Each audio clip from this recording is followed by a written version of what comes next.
네, 안녕하세요. 법도사 옥변 옥성희 변호사입니다. 반갑습니다. 네, 안녕하십니까 변호사님. 선생님, 제가 촬영 네. 전에 이제 드렸던 그 뉴스 한번 봐주시겠습니까? 예, 지금 6월 16일 날 전 여자친구 스토킹 살해 김병찬 1심 징역 35년. 그렇네요. 예, 예. 네, 그래갖고 이제 전 여자친구를 스토킹하고 살해했던 김병찬 씨가 1심 징역에서 35년을 받았다는 기사인데요. 예. 네, 이 기사가 뜨고 나서 사람들 반응이 좀 많이 엇갈리고 있어요. 예.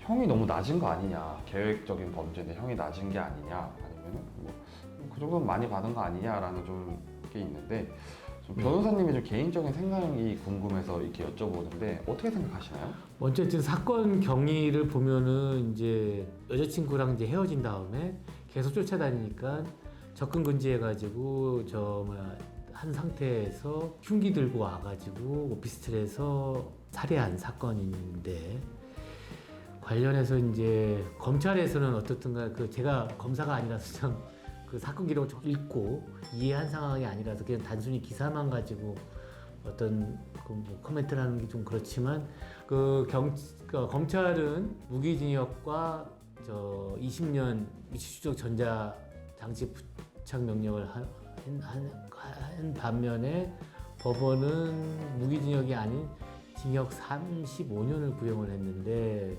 그 기사 내용만 봤을 때는 검찰 구형대로 사형은 아니더라도 무기징역을 선고했어야 되는데, 법원에서 어떠한 판결문에 어떠한 강경 사유가 있었는지, 굉장히 어떠한 강경 사유들이 양형인자에 의해서 판단을 했는지 좀 그렇습니다. 저라면은 범행 수법이나 범행 방법, 굉장히 소위 말하는 1급 살인에 해당이 되는 것 같은데, 그렇습니다. 그러니까 이게 묻지마 살인, 아무 이유 없이 살인하는 거나 아니면 계획적으로 계속 괴롭히다가 살인하는 거나, 과연 질적인 차이가 있을지, 그거에 대해서 좀 그렇습니다.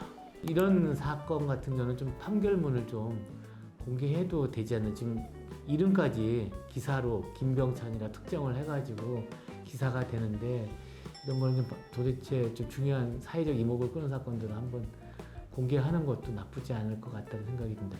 미국 같은 경우에는 판결문을 다 공개를 하고 있거든요. 네, 변호사님과 함께하는 사건 사고 두 번째 시간입니다. 이번에 드린 7월 달에 강남 사건 뉴스 보셨나요? 예, 좀 희한하더라고요. 네. 예, 봤습니다. 7월 7일자로 해가지고 경향신문에 나온 기사를 봤습니다. 예, 예. 강남 유흥주점에서 음주 뒤 숨진 20대 차량에서 마약이 발견됐다. 네, 영화 속에 나오는 얘기가 현실이 된 것 같습니다. 네. 근데 저는 이 기사를 보면서 깜짝 놀랐던 게, 마약이 64g이 발견됐다고 해서 64g이면 되게 소량이네 라고 했는데, 그게 최대 2,000명이 투약할 수 있는 양이다 라고 하더라고요. 마약이 되게 조금만 있어도 투약이 가능하구나 라는 생각이 들었는데, 예, 기사 내용에서 나온 것처럼 0.03에서 0.05g이면은 충분히 저희들이 이제 마약을 투약했다고 인정하고 또 공소사실로 특정해가지고 기소하는 그 양이고, 지금 얘기한 64g이면 진짜 2,400명, 2,000명 정도 먹을 수 있는 양입니다. 엄청 많죠, 진짜. 이게 이제 어쨌든 사람이 숨졌기 때문에 네. 마약을 소지한 것에 대해서 처벌을 할 수가 없잖아요. 할 수가 있나요? 아니, 사람이 죽으면 네, 그렇죠. 네. 일단은 그 사람은 사망하면서 공소권 없음 결정을 받는데, 하여튼 그게 부산이 옛날에 한때 마약의 도시라 해가지고 마약을 압수하거나 이렇게 했는 투약한 거에 대해서 이제 문제가 됐는데, 서울에서 하는 건 정말 저도 생소하고. 근데 지금 이 건 같은 경우에는 아마 사망을 한 것은 아마 양이 너무 많아가지고 사망에 이르는 것 같습니다. 아, 마약 투약량이 많아서? 네, 그렇습니다. 기사 중간에 보면 예. 그 사람이 차량을 몰고 가다가, 그러니까 음주운전을 한 거잖아요. 예. 그렇게 하고 차 안에 숨진 뒤 발견됐고, 같은 자리에서 술을 마신 여성 종업원도 자택에서 사망했다라고 얘기를 나오는데 혹시 살해나 이런 거일 가능성도 있을까요? 뭐그 마릴린 monroe가 약물 과다로 해가지고 사망한 걸로 있고요. 좀 이거는 좀 납득하기는 어려운데 아마 이 사람이 중간 유통하는 사람이었을 것 같은데 이렇게 많은 양의 거를 하고 본인이 과다해가지고 한 것 자체가 좀 하여튼 제가 이제 늘 하는 얘기지만 제가 이런 사건을 정말 기록을 받았든 기록을 갖고 있거나 아니면 해서 열람하고 뭐 하면 모르는데 그냥 이 기사 내용만 가지고 제가 상상의 날개를 가지고 더군다나 마약 전담 검사도 아니었던 사람이 얘기한다는 게 좀 그런 것 같습니다.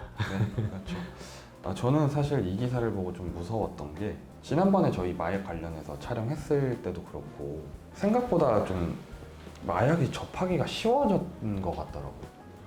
저 역시 그거는 한때는 저희 대한민국이 마약 청정국이었는데 또 이게 많이 바뀌었다라는 생각이 네, 그래서 정말 그냥 어디 가서 술 먹기 무섭고 만약에 자식 낳으면은 자식 밖에 못 내보낼 것 같고 좀 그런 마음이 들었습니다. 아이고 잘 알겠습니다.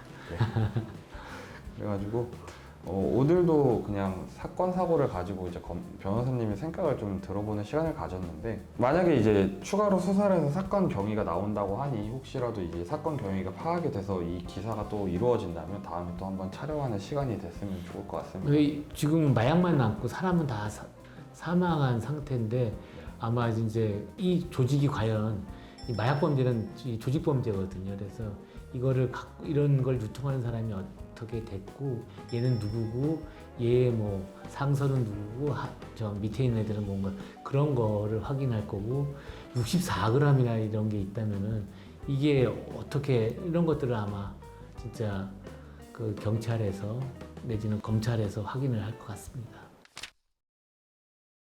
변호사님 말만 따라 이제 사건 경위서도 없고 뭐 아무런 것도 없는 상태에서 얘기하시느라 조금 어려우셨을 것 같고 또 마약 전문도 아니셨으니 예. 당황하셨을 것 같은데 그래도 답변을 좀 잘 해주셔서 감사드리고 네, 다음에 말씀드린 대로 이제 다음에 또 다른 기사가 또 올라오게 되면은 한번 촬영을 할 수 있으면 하면 좋을 것 같습니다. 네, 감사합니다. 법도사 옥도현이었습니다.